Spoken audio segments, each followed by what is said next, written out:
যখন সরাসরি যুদ্ধে নেমে পড়েছে যুক্তরাষ্ট্র ইসরায়েলের পক্ষে, তখন গোটা দুনিয়ার দৃষ্টি এখন রাশিয়ার দিকে।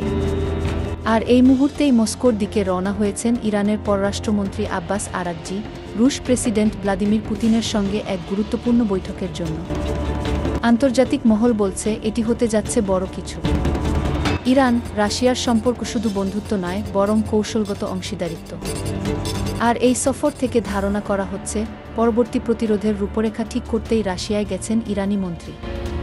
ইতোমধ্যে রাশিয়ার সাবেক প্রেসিডেন্ট এবং বর্তমান নিরাপত্তা কাউন্সিলের উপপ্রধান দিমিত্রি মেদভেদেভ হুঁশিয়ারি দিয়ে বলছেন, নেতানিয়াহু একদিন থাকবেন না, কিন্তু ইরান ঠিকই থাকবে। তিনি ইসরায়েলের গোপন পারমাণবিক কার্যক্রমের সমালোচনা করে বলেছেন, যদি তেহরানকে থামানো হয় তবে কেন তেল আবিবকে ছাড়? এই বক্তব্যে স্পষ্ট, পুতিনের ঘনিষ্ঠ মহল সরাসরি ইরানের পাশে দাঁড়াচ্ছে। এর আগে ইরানের একমাত্র পারমাণবিক বিদ্যুৎ কেন্দ্র বুশহর রক্ষায় শক্ত অবস্থান নিয়েছিলেন ভ্লাদিমির পুতিন। যখন সরাসরি যুদ্ধে নেমে পড়েছে যুক্তরাষ্ট্র ইসরায়েলের পক্ষে, তখন গোটা দুনিয়ার দৃষ্টি এখন রাশিয়ার দিকে।